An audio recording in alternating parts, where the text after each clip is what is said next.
1년 중에 가장 무더운 시기를 지나고 있습니다. 또 이번 한 주는 휴가 기간이군요. 여러분들은 여름 휴가 계획을 잘 세우셨는지 모르겠습니다. 각자 형편대로 또 좋은 시간을 갖기 위해서 지혜를 모으고 계획을 세우고 또 알차게 보내려고 노력을 합니다마는 어떤 때는 휴가라고 하는 것 자체가 짐이 되고 또 무겁기도 합니다. 또 물질적인 어려움이나 또 건강에 어려움이 있으신 분들에게는 휴가라고 하는 게 오히려 더 짐이 되기도 하죠. 원래 휴가가 무엇인가요? 또 휴가의 목적이 뭘까? 휴가라고 하는 건 무거운 짐을 잠시 내려놓는 것 아니겠습니까?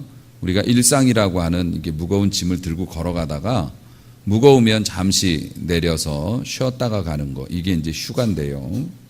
그래서 휴가의 목적은 휴가를 잘 보내신 분은 휴가가 끝난 다음에 그 다음에 닥쳐오는 일상에 있어서 더 화이팅을 할 수가 있는 사람으로 변화되는 건데, 요즘에는 오히려 휴가의 후유증 때문에 경제적으로도 고생하고 또 마음적으로도 고생을 하고, 그래서 쉼이 아니고 오히려 더 무거운 휴가가 또 하나의 짐이 되는 경우가 있는 것 같아서 좀 마음이 안타깝고 그렇습니다.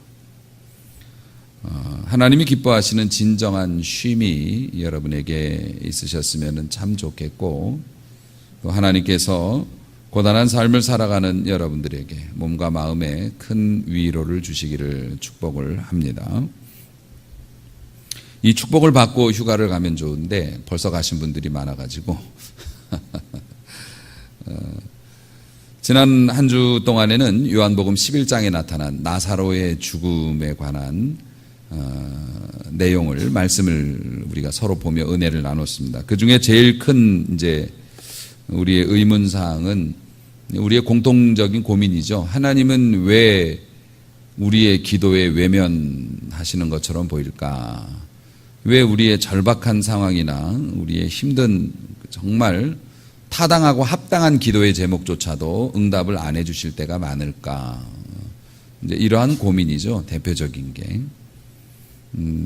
나사로는 예수님께서 사랑하는 사람이라고 또 친구라고 얘기를 해주실 정도로 각별한 분이었고요. 특히 나사로의 동생이었던 마리아 같은 경우에는 예수님의 머리에 옥합을 깨 향유를 부었던 소중한 헌신의 사람이었고, 실제로 예수님은 나사로의 집에 또 마리아의 집에 자주 방문을 하실 정도로 가까이 지내시던 가정이었는데, 나사로가 중병이 걸렸다고 하는 소식을 들었는데도 예수님은 그 집으로 즉시 가지 않으셨죠. 실제로 예수님께 병 걸렸다는 소식을 전하고 나서 3일 뒤에 나사로가 죽었으니까 정말로 위중한 상태였는데요. 예수님이 오늘 본문 말씀 보니 죽은 지 나흘 돼서 갔다 그랬으니까 일주일을 안 가고 계셨던 거예요. 그 근처에 계셨는데도 말이죠. 이거는 사실 믿음의 사람들에게 있어서는 영원한 숙제입니다. 주님 나를 사랑하신다는데, 그리고 내가 이렇게 급박하고 위중한 상황인데 왜 빨리, 다른 사람들은 잘 고쳐주시면서 와달라고 전갈까지 보냈는데, 그렇게 기도했는데 하나님께서는 전혀 못 들으신 것처럼 외면하시고 이 일이 이 지경이 될 때까지 아는 채도 안 하시는가? 이런 고민, 이것 때문에 많은 사람들이 실족하고 많은 사람들이 마음의 상처를 받고 신앙생활에 회의를 느끼고 이렇게 되죠. 그런데 예수님께서는 11장 4절에 이 병은 죽을 병이 아니고 하나님의 영광을 위함이다 라고 말씀을 하셔요.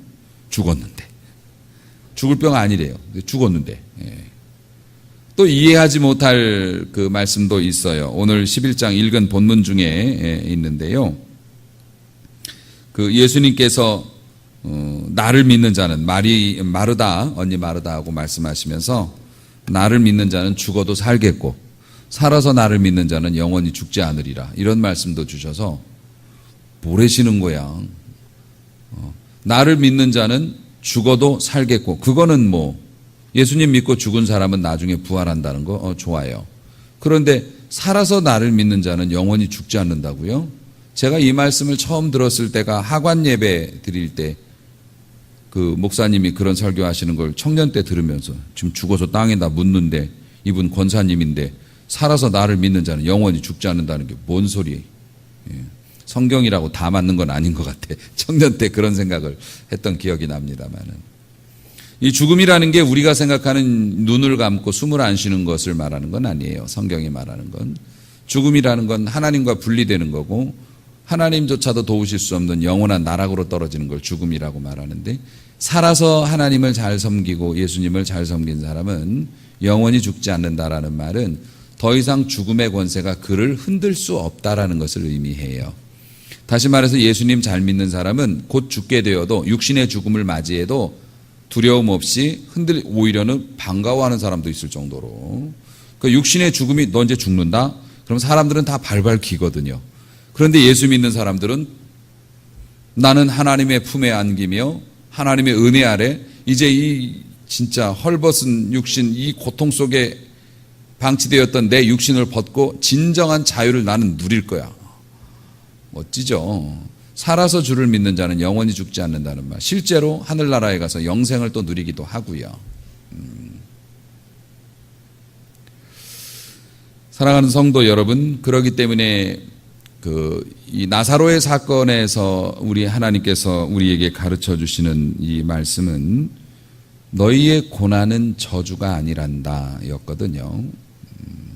우리가 당하는 고난은 하나님의 징벌이나 저주가 아니고 하나님께서 영광을 받으시며 또 우리로 하여금 더 완전한 축복을 받게 하기 위한 마중물이라는 거죠.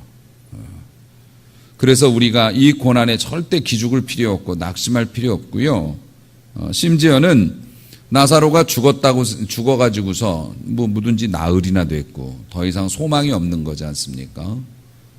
그런 것처럼 우리의 삶에서 응답되지 못한 기도나 하나님 앞에서 버림받았다고 생각되는 완벽히 실패했다고 하는 상황조차도 우리 하나님은 포기하신 게 아니니까.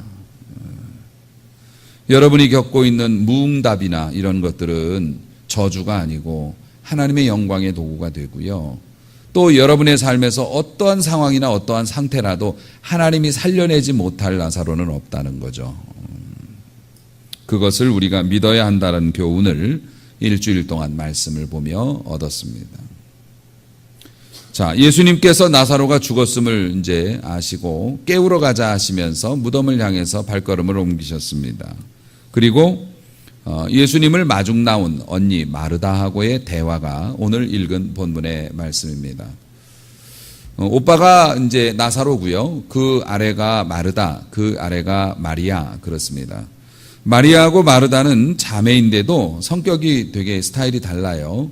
마르다는 활동적이고 막 적극적입니다.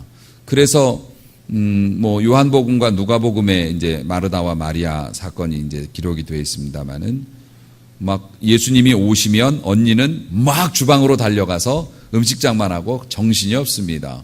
그런데 마리아는 찬찬히 앉아서 예수님의 말씀만 듣고 있고요.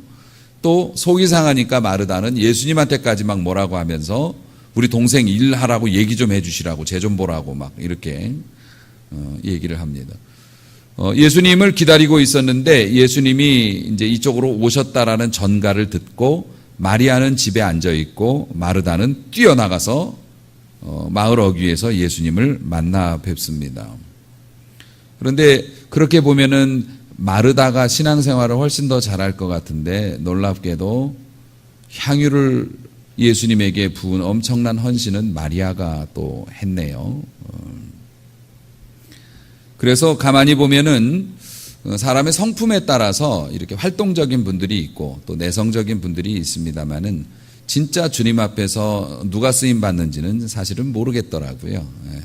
조용하시던 분이 결정적인 순간에 믿음으로 하시는 분들도 계시고 또 막 열심히 앞에서 뭐든지 다 할 것 같지만 마지막 순간이 되면 그분이 없는 경우도 있고 그렇더라고요.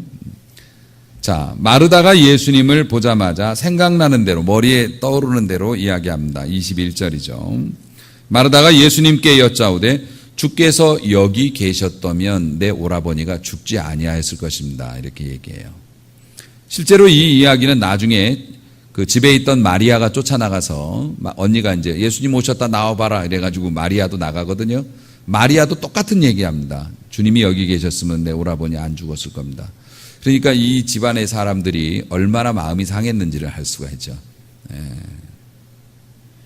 이 마르다의 말에서 우리는 두 가지 사실을 이제 알 수 있죠. 하나는 섭섭함이죠. 원망과 불평.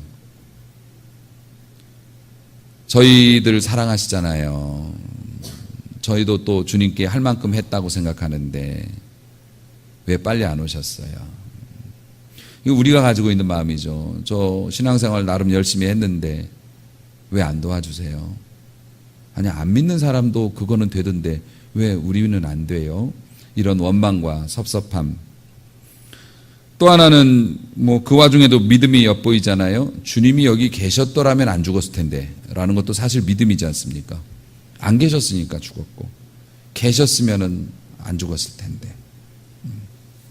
그런데 그 22절을 보니 멋진 고백을 합니다. 그러나 나는 이제라도 주께서 무엇이든지 하나님께 구하시는 것을 하나님이 주실 줄 아나이다. 이렇게 고백을 해요. 늦으셨지만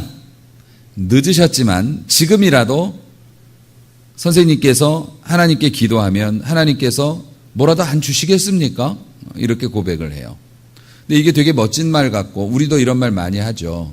목사님, 일은 이렇게 안 됐지만 또 목사님이 기도해 주면 언젠가 또 좋은 일이 있지 않겠습니까? 서로 이렇게 덕담하죠. 근데 사실 사람이 덕담만 먹고 살 수는 없잖아요. 덕담만 주고받으면서 굶을 수는 없잖아요. 하나님의 역사가 일어나야지요. 사실 막연한 기대와 희망을 믿음이라고 착각하는 경향이 많이 있습니다. 교회에서 또 그렇게 가르치기도 하고요. 물론 예수님과 하나님을 신뢰하기 때문에 또 좋아하니까 기대와 희망을 갖겠죠. 언젠간 잘 되겠죠. 잘 될 겁니다. 하나님이 도와주시겠죠. 진짜 잘 된다고 생각하고 그 말씀 하세요. 잘 됐으면 좋겠다는 희망이지. 예. 여러분, 우리 그런 이야기 참 많이 하잖아요. 긍정적이고 참 좋은 이야기, 희망과 기대감. 그러나 이게 믿음은 아니에요. 이 차이를 잘 몰라서 성도님들이 고생하시는 거예요. 주님은 하실 수 있다. 주님은 기적을 베푸실 수 있다. 주님은 우리를 사랑하신다. 주님은 우리한테 잘 해주실 것이다. 라는 마음은 누구나 다 가지고 있어요. 예수님하고 적대적인 사람이 아니면 그래도 나 예수님 좋아하고 예수님 팬인데 뭐라도 잘 해주시지 않을까? 그런데 이게 믿음은 아니라고요. 기대와 희망일 뿐이지. 또 이 사람이 믿음이 아니기 때문에 이 사람의 말에 허점이 있는 거예요. 주님이 하시고자 하면 뭐든지 다 할 수 있습니다라고 말하지 않고요. 주님이 하나님께 구하시는 것을 하나님이 주실 줄을 아나이다라고 말합니다. 안다고 말합니다. 여러분, 그 차이가 뭔 줄 아십니까? 믿는 것과 아는 것은 하늘과 땅만큼 차이가 있어요. 여러분, 제가 하나님의 종인 줄 아시죠? 목사하니까. 그런데 제가 하나님의 종이라고 믿으셔요? 믿는데 왜 말 안 들으세요? 여러분은 제가 하나님의 종이라는 것을 지식으로 알고 있지만 제가 하나님의 종이라고 하는 것을 믿기는 어려우실 거예요. 왜냐하면 저는 여러분보다 지식이 짧아 보이는 때도 있고요. 더 가난해 보이기도 하고 또 인간적인 허점도 많아서 말실수도 많이 하고 생각도 짧아 보일 때도 있고 막 이렇게 여러분이 판단하실 때는 인간적인 요소가 많아서 목사님이니까 하나님의 종이시죠. 하지만 진짜 하나님의 종이라고 잘 믿지는 않아요. 그 인간적인 한계입니다. 그게. 당시에 예수님도 지금이니까 예수님을 우리가 다 이렇게 절대적으로 모시지만 당시에 예수님 마르다 입장에서 보면은 집에 와서 식사 챙겨드리면 그거 잡수고 가시고 그렇잖아요. 행색도 그러시고 좋은 분인 건 알아요. 멋진 일을 일으키신 분이라는 건 안다고 아는데 그분이 우주의 주인이고 생명을 좌지우지하시는 분이라고 믿기는 사실 현실적인 어려움이 있죠. 우리는 검증된 사실을 지금 알고 있으니까. 그래서 이게 여러분 마르다가 그래서 이제 믿는다는 얘기를 안 해요. 안다는 얘기를 하지. 여러분 아는 것을 믿음으로 착각하는 것도 굉장히 큰 불행입니다. 여러분들이 하나님에 대해서 알아요. 하나님이 사랑하시고 우리 많은 지식을 가지고 있잖아요. 아는 것과 믿는 것은 정말 다른 거예요. 아는 남자하고 사는 남자하고는 다르죠. 안 그렇습니까? 내가 아는 남자하고 나랑 같이 사는 남자하고는 다르듯이 아는 것과 믿는 것은 하나님과의 관계에 있어서 그만큼 차이가 있는 거예요. 아는 사람에게는 내가 해줄 수 있는 게 한계가 딱 정해져 있어요. 내가 합리적인 부분에서만 해줄 수 있는 거예요. 안 그렇습니까? 아무리 친해도 내가 아는 사람이면 내가 이해하고 내가 납득되고 서로 다른 사람이 봐도 합리적인 선까지만 뭔가가 주고 갈 수 있는 거죠. 그렇지만 사는 사람하고는 다르죠. 사는 사람은 사랑하는 사람이라는 뜻인데요. 사랑하는 사람하고는 계산 자체가 안 되는 거죠. 월급을 받으면 통째로 갖다 줘요. 그럼요. 그리고 나한테 이득이 되지 않아도 계속 밥을 챙겨주고 밥을 먹었으면 아는 사람은 네가 설거지를 해야지 내가 밥을 챙겼으면 그거 공평하게 안 하면 안 되죠. 그럼 다신 너랑 밥 안 먹어 이렇게 되는데 사는 사람은 어때요? 서운하긴 하죠. 기대는 해서 설거지 안 해주면 서운하긴 하지만 그래도 죽는 날까지 밥을 해대는 게 사는 사람이고 사랑하는 사람이잖아요. 신앙생활을 아는 것과 믿는 것은 이만큼 큰 차이가 있습니다. 아는 사람은 불안하면 더 알려고 노력을 해요. 그렇죠? 그래서 막 더 훌륭한 목사님의 얘기를 듣거나 성경을 더 많이 깊이 연구하거나 근데 아는 걸로 능력이 나타나지는 않아요. 여러분 믿음이라고 하는 것은 논리적일 수가 없어요. 믿음이라고 하는 건 안 맞는데 맞다고 여기는 게 믿음이거든요. 여러분 신앙생활을 할 때 목사님 여기까지예요. 이 정도예요. 다른 사람이 봐도 이 정도래요. 라고 하는 건 아는 거고요. 믿는 거는 지금 현실적으로도 말이 안 되고 사람들도 말이 안 된다고 그러고 다 뭐라고 하지만 하나님의 말씀과 약속이 있기 때문에 신자는 이렇게 살아야 하기 때문에 이렇게 사는 겁니다.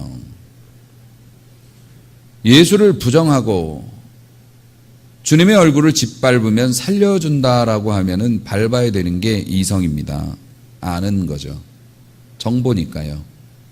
그렇지만 내가 이렇게 하면은 주님이 나를 사랑해 주신 것에 대한 그걸 못 믿는 거지. 그리고 주님이 내 영원한 생명을 책임져 주실 것이라는 사실을 나는 믿기 때문에 당신들이 내 생명을 뺏으려고 해도 하나님이 구해 주시겠지만 설령 구해 주시지 않고 내가 여기서 죽는다고 해도 나는 이익을 따라갈 수는 없어요. 주님을 사랑하기 때문에. 우리가 부부로서 사랑을 하고 살아가면 한 사람이 병들어서 구실을 못해도 이익을 따지지 아니하고 사랑하는 형제나 가족들은 그렇게 가는 거예요. 그게 서로를 믿는 거죠. 거기에서 진정한 인생의 의미가 있고 진정한 삶의 기쁨이 거기서 떨어지는 거예요. 이익을 남기고 서로 계산하고 주고받고 장사하고 이런 것들은 화려하고 막 그렇지만은 진짜 인생에서 남는 거는 나의 이익을 따지지 않고 베풀었던 사랑과 상황을 돌아보지 아니하고 옳다고 여기는 것들을 위해서 정의롭게 행동했던 것들, 우리가 죽은 다음에 남는 건 그런 것밖에 없죠. 여러분, 안다라는 건 지식과 정보를 토대로 하죠. 지식과 정보가 기적을 만드는 건 아니에요. 이해했다고 다 이루어진 게 아니에요. 예수님 좋아한다고 여러분이 천국 가는 건 아니에요. 예수님을 믿어야 가는 거지. 여러분, 이 마르다가 가진 이 믿음의 기초는 이성과 합리성이었어요. 그러니까 그건 사실 죽음을 뛰어넘을 수는 없거든요. 죽은 지 나흘이 돼서 이미 냄새납니다. 이 얘기가 뭡니까? 사람들이 하는 얘기가. 당신이라도 안 돼요, 이제는. 선을 넘어갔어요 라고 하는 거죠. 여러분, 목마른 기대와 희망이 있지만 결정적인 능력이 없어요. 그러니까 결국 우리가, 여러분이 지금 고민해 보셔야 되는 게, 하나님께서 점검해 보라고 하시는 게 뭐냐면, 너 하나님 좋아하지? 너 예수님 좋아하지? 너 교회 다니면서 열심히 하지? 믿냐? 라고 물어보고 계시는 거예요. 예수님 식사 대접해 드릴 수 있어요. 예수님께 향유를 부어 드릴 수도 있겠지요. 예수님 팬이에요 할 수 있어요. 예수님께 도와달라고 말씀도 해요. 그런데 죽은 지 나흘이나 돼서 이제 모든 가능성이 다 떨어졌는데 여기서도 내가 뭘 할 수 있다는 걸 너가 믿겠냐라고 묻고 계시는 거예요. 지금 여러분들에게. 너 나 좋아하지? 그래서 교회 다니잖아. 근데 너 왜 이렇게 가난하고 배고프게 살아? 하나님의 축복의 폭탄이 터져서 네 삶이 막 날아가 버리는 거죠. 우리의 삶이. 하나님의 축복 때문에 우리의 삶이 막 폭파가 되는 거예요. 그래가지고 그 축복이 막 사방으로 흩날리면서 우리로 인해서 세상이 소란스러워지는 거죠. 할렐루야. 그렇게 살아야 되는데 요즘 그 탱크들 있지 않습니까? 전차. 이 탱크는 훌륭한 무기이기도 하지만 또 훌륭한 공격의 목표가 되기도 하죠. 느리니까요. 그래서 사람들이 탱크를 잡으려고 여러 가지 거를 이제 쏩니다. 탱크가 살아남는 방법은 두 가지예요. 하나는 일단 폭탄을 맞을 수밖에 없는 상황이니까, 느리니까. 하나는 장갑을 두껍게 하는 거. 철판을 두껍게 해가지고 맞아도 내부로 이제 이게 못 들어오게 하는 거. 또 하나는 사선으로 깎는 거죠, 탱크를. 직선으로 하면 맞으면 이게 뚫고 들어오니까 이렇게 각도를 깎아서 포탄이 와도 튕겨나가게 만드는 겁니다. 교묘하게. 튕겨나가게. 여러분은 하나님께서 보내시는 이 축복의 폭탄, 성령의 두나미스, 하나님의 능력이 여러분의 삶에 와서 관통을 해서 여러분 속에서 폭발을 해가지고 여러분이 하나님의 축복으로 말미암아서 세상을 소란케 하고 여러분으로 말미암아서 세상이 먼지가 아닌 하나님의 여러분이 받은 축복으로 말미암아 여러분의 주변이 뒤덮여지고 여러분 근처에 있는 사람들이 축복의 향기가 막 묻어나야 하는데 여러분들을 보면은 백전노장이야. 하나님의 축복의 폭탄을 맞아가지고 비껴내는 거예요. 계속. 마르다가 그렇게 얘기하는 거예요. 우리들이 성도들이 가진 가장 못된 버릇이 뭔 줄 아십니까? 재해석이에요. 자기 합리적으로. 예수님께서 답답하니까 네 오라비가 다시 살 거라고 말씀을 하세요. 그러니까 이 사람이 뭐라고 얘기하는 줄 아십니까? 자기의 지식을 바탕으로 살죠. 마지막 날 부활했대. 이 유대인들은 마지막 날 하나님께서 모든 사람을 다시 부활시켜 주신다는 부활신앙을 가지고 있거든요. 네 오레비가 지금 살리라라고 하는데 지금이라고는 안 믿어. 이걸 재해석하는 거죠. 자기가 알고 있는 믿음의 수준에서.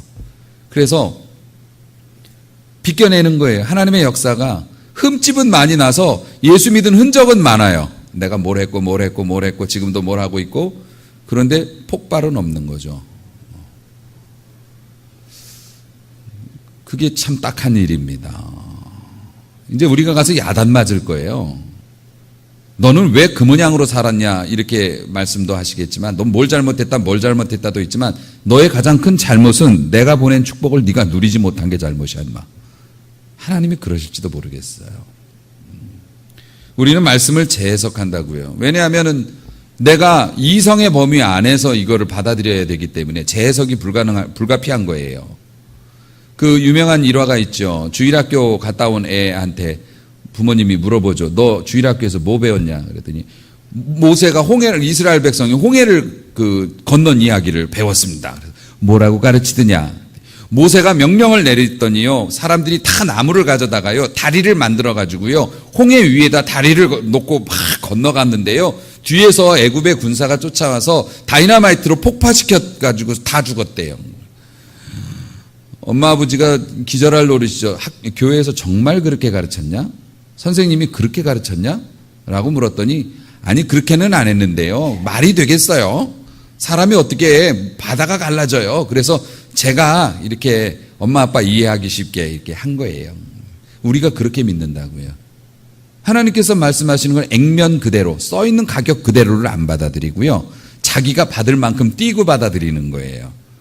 그래서 우리는 흔적만 많지 실제 폭파가 안 되는 아주 백전노장이 되는 거죠. 하나님의 말씀을 내 형편에 맞게 내 유리한 대로 팅팅 튕겨내면서 마르다가 그러잖아요. 네 오레비가 살리라 그랬더니 어떻게 튕겨냅니까? 아멘으로 받으면 끝났을 문제를 예 살죠. 마지막 날 부활 때. 여러분의 믿음은 어떤 것입니까? 기대와 희망이 믿음이 아니고요. 결정적인 능력이 믿음인데. 사실 마르다는 예수님을 사랑했어요. 우리도 예수님 사랑해요. 마르다는 예수님을 따랐고 예수님께 희망과 기대를 두었어요. 여기도 마르다하고 우리하고 똑같습니다. 예수님이 기적과 능력을 베푸시는 분임을 우리도 알고 있어요. 마르다도 알았고요. 종말에 모두 부활할 것도 우리도 알고 마르다도 알아요. 근데 마르다는 예수님이 죽은 나사로를 지금 살리시겠다고 말씀하시는 것은 못 믿었어요. 우리도 하나님께서 말씀하시면 잘 따라가다가 마지막 진짜 믿음이 아니고는 오케이 할 수 없는 문제가 나타나면 여기까지. 그러면서 뒤돌아가요. 가만히 생각을 해보세요. 여러분은 착한 분들이시고 신앙에 대한 지대한 관심이 있으신 분들이십니다. 하나님께서는 여러분이 정보가 없어도 여러분이 지금처럼 봉사 안 하셔도 축복하십니다. 내 봉사가 부족하고 내가 뭘 잘못해서 저주받아서 이렇게 어려움이 왔는가 그거 아닙니다. 여러분이 나름대로 봉사한다고 하시고 교회 나온다고 나오시지만 택도 없는 거예요. 하나님의 은혜와 복에 비하면. 여러분 일주일에 교회에 얼마나 나오세요? 종교적인 행동을 얼마나 하시나고. 죄송한 말씀이지만 일주일에 이 시간 딱 1시간 여기 나오시는 분도 있을 겁니다. 혹은 성가대나 아니면 뭐 재정부나 이런 분들은 주일날이면 거의 뭐 온종일 교회에 계시죠. 우리가 하나님을 위해서 주방에서 일도 하고 여러 가지 봉사도 합니다만 그게 여러분과 여러분의 자식의 생명의 값에 비해서 얼마나 된다고 생각하세요? 사실 우리가 이만큼 했는데 하나님 왜 안 도와주세요라고는 것 자체가 도발이에요.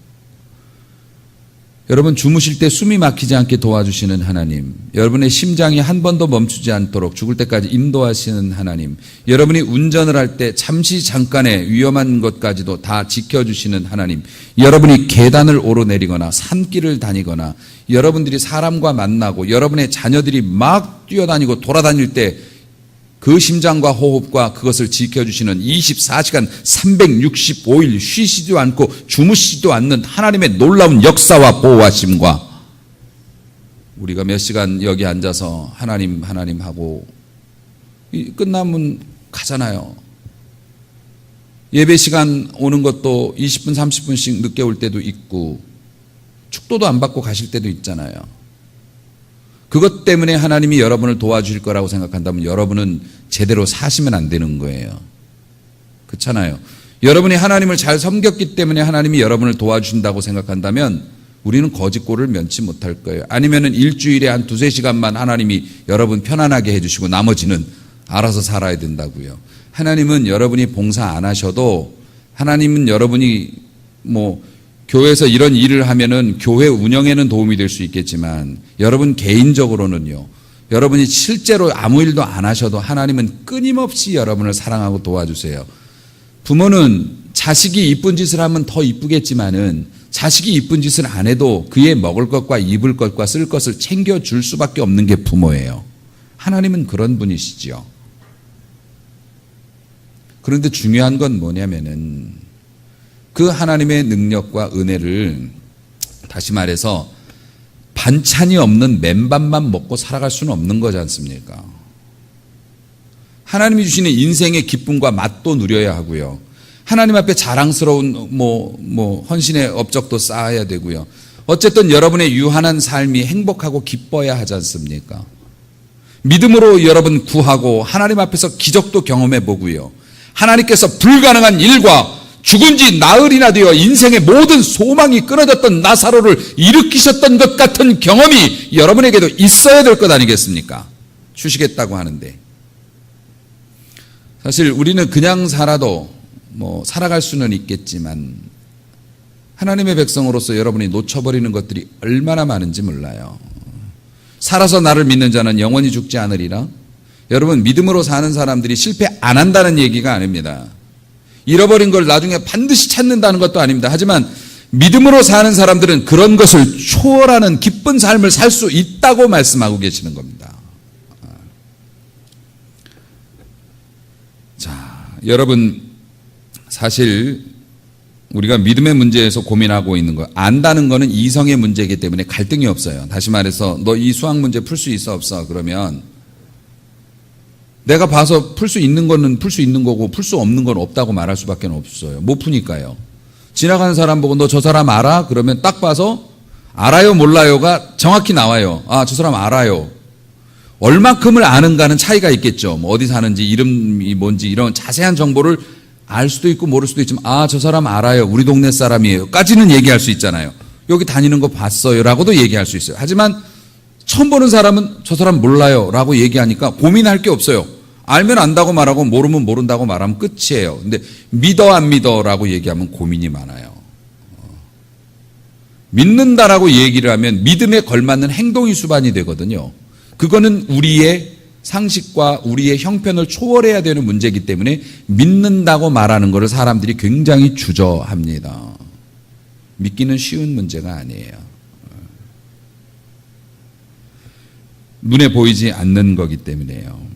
사실 믿는다는 건 결단의 문제이기 때문에 내가 하나님이 풍성한 분이라고 하는 것을 믿는다면 지금 현재의 어려움이나 앞으로 있을 예상되는 어려움에 굴복하지 않고 물질을 하나님의 뜻대로 집행한다는 뜻이 돼요.